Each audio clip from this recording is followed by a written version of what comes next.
வணக்கம். இன்னைக்கு நாம நவராத்திரியோட கடைசி நாள், அதாவது மகாநவமி பத்தி தான் பார்க்க போறோம். இந்த 9வது நாளோட நாயகி யாருன்னு கேட்டீங்கன்னா, அது மா சித்திதாத்ரி. நம்மளோட இந்த 9 நாள் ஆன்மீக பயணத்தோட உச்சகட்டமே இவங்க தான். சரி, இப்போ ஒரு கேள்வி. இந்த 9 நாளா நாம பண்ண விரதம், பக்தி, பூஜை இதுக்கெல்லாம் ஒரு இறுதி இலக்கு இருக்கும் இல்லையா? அது என்னவா இருக்கும்? அந்த பதில் தான் சித்திதாத்ரி தேவியோட வடிவத்திலையும் அவங்களோட ஆசீர்வாதத்திலையும் ஒளிஞ்சிருக்கு. வாங்க அத கொஞ்சம் ஆழமா பார்க்கலாம். சித்திதாத்ரி தேவியோட முக்கியத்துவத்தை முழுசா புரிஞ்சுக்கணும்னா முதல்ல நாம அவங்க பேர்ல இருக்கிற அர்த்தத்தை தெரிஞ்சுக்கணும். ஏன்னா அவங்க பேர் தான் அவங்க சக்திக்கான திறவுகோல். சித்திதாத்ரி இந்த சமஸ்கிருத பேரை நாம ரெண்டா பிரிக்கலாம். முதல் பகுதி சித்தி. சித்தினா நம்மள பல பேர் அமானுஷ சக்திகள்னு நினைச்சிட்டு இருக்கோம். ஆனா அது மட்டும் இல்ல, ஆன்மீகத்துல ஒருத்தர் அடையிற உச்சக்கட்ட சாதனை, தன்னைத்தானே முழுமையா ஜெயிக்கிறது, இது எல்லாமே சித்தி தான். அடுத்த பகுதி தாத்ரி. தாத்ரினா ரொம்ப சிம்பிள், கொடுப்பவர் அல்லது வழங்குபவர்னு அர்த்தம். அப்போ இந்த ரெண்டு வார்த்தைகளையும் ஒன்னா சேர்த்தா என்ன வருது? சித்திதாத்ரி. அதாவது ஆன்மீக சாதனைகளையும் அந்த பரிபூர்ண நிலையும் நமக்கு வழங்குபவர். இதுதான் உங்களோட முக்கியமான வேலையே. ஆனா இது வெறும் பேரோட அர்த்தம் மட்டும் இல்ல. இந்த சக்திக்கு பின்னாடி ஒரு ஆழமான புராண கதையே இருக்கு. நம்ம பிரபஞ்சத்தோட சமநிலைய பத்தின ஒரு முக்கியமான கதை அது. கதை எப்படி ஆரம்பிக்குதுன்னா, இந்த பிரபஞ்சம் உருவாக ஆரம்பிச்சப்போ மும்மூர்த்திகள்ல ஒருத்தவரான சிவனே முழுமையடையாம இருந்ததா புராணங்கள் சொல்லுது. என்னது, சிவனே முழுசா இல்லையான்னு கேக்குறீங்களா? ஆமா, கொஞ்சம் ஆச்சரியமான விஷயம்தான் இல்லையா? அவர் தன்னோட அந்த பரிபூரண வடிவத்தை அடைய அவருக்கும் ஒரு தெய்வீக உதவி தேவைப்பட்டுச்சு. யோசிச்சு பாருங்க, ஒரு முழுமுதற் கடவுளுக்கே அவரோட முழுமையை அடைய தேவியோட ஆசீர்வாதம் தேவைப்பட்டிருக்கு. இதுதான் இங்க ரொம்ப முக்கியமான விஷயம். அப்போ சிவபெருமானோட அந்த தேடலை நிறைவு செஞ்சது யாரு? அது வேற யாரும் இல்ல, நம்ம மா சித்திதாத்ரி தான். அவங்க தான் சிவனுக்கு தேவையான அந்த கடைசி சித்திகளை, அதாவது தெய்வீக ஆற்றலையும் அந்த பரிபூர்ண நிலையையும் கொடுத்து அவரை முழுமையாக்கினாங்க. சித்திதாத்ரி கொடுத்த இந்த ஆசீர்வாதோட விளைவா உருவானதுதான் நாம எல்லாருமே வணங்குற அர்த்தநாரீஸ்வரர் வடிவம்.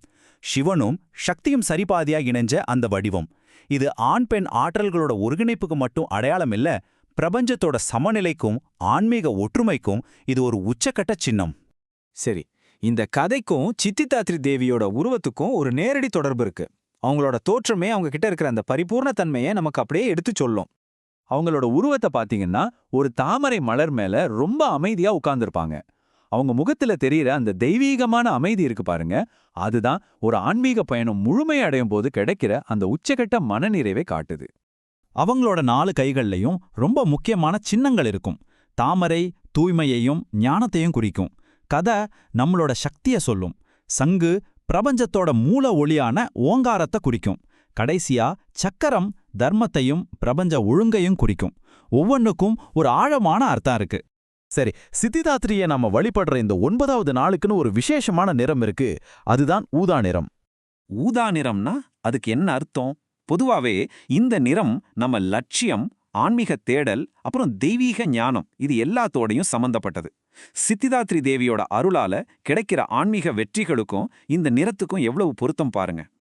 ஓகே, இப்போ தேவிய பத்தியும் அவங்களோட சக்திய பத்தியும் நிறைய தெரிஞ்சுக்கிட்டோம். இப்போ முக்கியமான கேள்வி, ஒரு பக்தரா நாம அவங்கள வணங்குறதுனால நமக்கு என்ன கிடைக்கும்? வாங்க அதையும் பார்க்கலாம். பக்தர்கள் சித்திதாத்ரியர்கிட்ட என்னென்ன கேட்பாங்க? முக்கியமா வாழ்க்கையில வெற்றி, நல்ல தெளிவான ஞானம், ஆன்மீக வளர்ச்சி, அப்புறம் இது எல்லாத்தையும் விட முக்கியமா மன அமைதியும் ஞானோதயமும் கேட்பாங்க. இதெல்லாம் கிடைக்கிறது தான் பரிபூர்ணத்தை நோக்கிய பயணம் இல்லையா? இந்த முழு பயணத்தையும் நாம 4 படிகளா பார்க்கலாம். முதல்ல ஒரு ஆன்மீக விழிப்புணர்வு வருது, அதனால நமக்குள்ள ஒரு மாற்றம் நடக்குது. அப்புறம் நம்ம மனசும் ஆன்மாவும் ஒன்னு சேருது.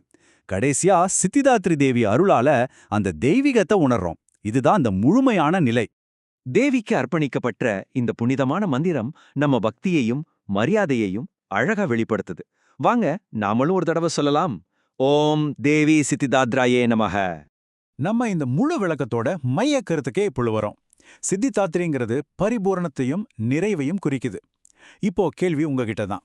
உங்களுடைய சொந்த வாழ்க்கை பயணத்துல நிறைவு அப்படிங்கிறதுக்கு என்ன அர்த்தம்? யோசிச்சு பாருங்க, இது ரொம்ப ஆழமான ஒரு கேள்வி.